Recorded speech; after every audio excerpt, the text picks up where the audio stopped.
شاوخوا 53 کاله وړاندې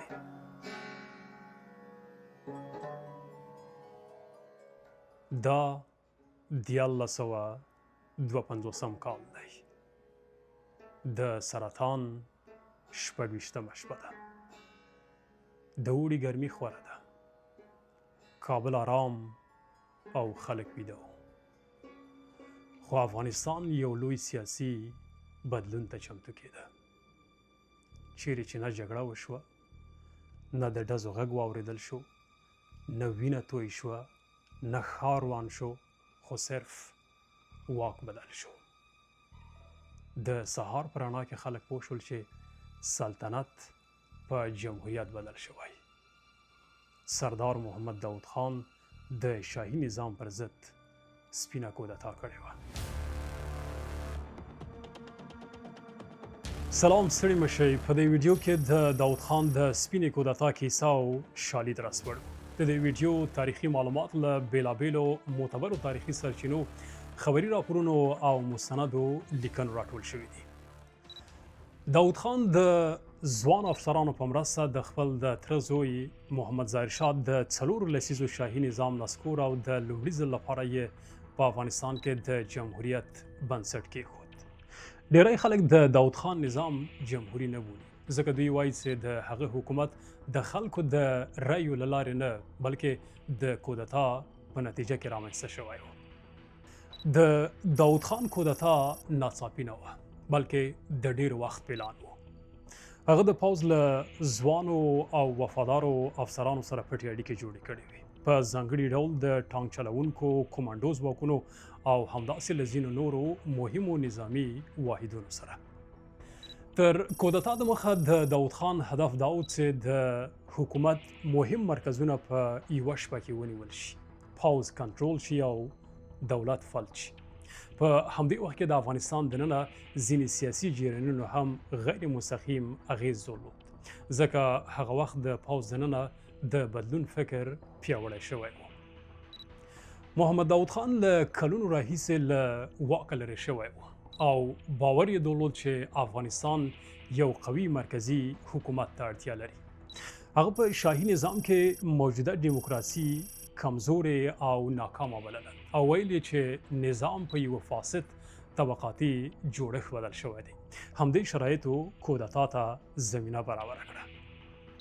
د کودتا پر مهال د افغانستان پاچا محمد ظاهر شاه د روم په سفر بوخت و.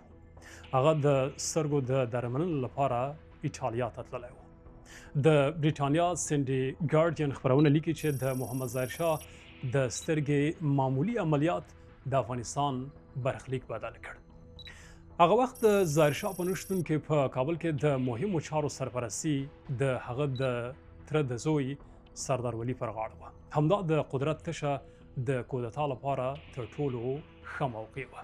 لیکوال جنرال محمد نبی عظیمي په خپل کتاب اردو او سیاست کې لیکي چې د کودتا پوځي پلان داسې جوړ شوی و چې د 444 کومنډو قطعې په وسیله به لومړی سردار ولي نیول کیږي او شاهي ګارد به خالي سلا کیږي. د دفاع وزیر خان محمد خان او مارشال شاه ولي خان به هم نیول کیږي. د کابل هوایي ډګر او رادیو افغانستان به تر کنټرول لاندې راوستل کیږي او ښار به د ټانکونو په وسیله محاصره شي. د کودتا پلان له برابرېدو وروسته د داود خان پلوي افسرانو په چټک اقدام کې د دولت ټول لوړپوړي ملکي او پوځي مسؤلان له واکه لرې او نظربند کړل. په څو ساعتونو کې کابل د پوځ تر کنټرول لاندې راغی. هیڅ جګړه او مقاومت ونه شو، ځکه عملیات ناڅاپي او منظم و. د سرطان د 26مې په سهار کابل راډیو خپلې عادي خپرونې بندې کړې او پر ځای یې د پوځي مارشونو خپرېدو ته مخه کړه.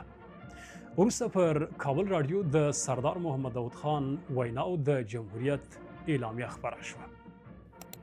باید به اطلاع شما برسانم که دیگر این نظام از بین رفت و نظام جدیدی که عبارت از نظام جمهوریت است و با روحیه حقیقی اسلام موافق است جاگزین آن کردید. رفقای من و من از صمیم قلب این اولین جمهوریت افغانستان عزیز را به شما تبریک میگویم په همدې اعلان سره افغانستان د سپینې کودتا پر مټ له 40 کلن شاهي نظام نه جمهوریت ته داخل شو. کله چې د محمد داود خان سپینه کودتا په 1952 کال کې بریالۍ شوه، یوازې د حبیب الله زرمتي په نوم یو سرتیری د ټانک د چپه کېدو له امله د کابل په پل اړتن سیمه کې مړ شو. نوره داسې لویه مرژوبله یې نه درلوده. له همدې امله دې ته سپینه کودتا ویل کېږي. د بریټانیا سینډي ګارډین خپرونه لیکي چې پاچایان عموما هغه مهال له واکه ایسته کېږي چې خیانت وکړي یا بې کفایته وي او یا د تاریخ د بهیر خلاف دریځ غوره کړي. خو د ظاهرشاه په برخه کې له دغو مواردو هیڅ یوه سمه نه وه. زده کړې کړې وې او د شاه امان الله خان په څېر یې غوښتل چې خپل هیواد له منځنیو پیړیو راوباسي او موډرن یې کړي.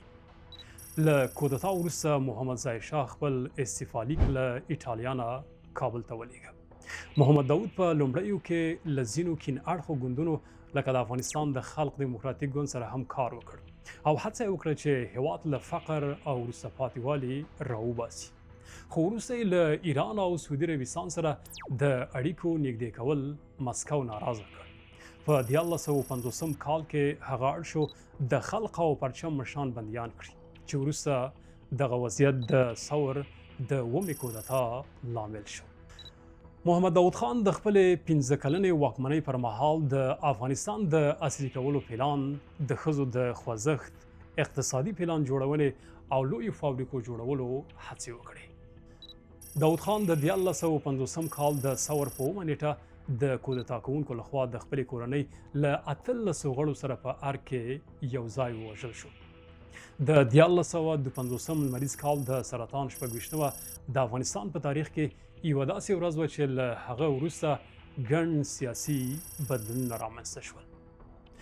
سپینې کودتا صرف یو حکومت بدل نه کړ، بلکې د افغانستان د معاصر تاریخ لوری بدل کړ او هیواد یې د پرله پسې سیاسي بدلونونو، کودتاو او اوږدې بېثباتۍ یوې نوې مرحلې ته داخل کړ چې اغیز یې تر نن ورځې پورې دوام لري.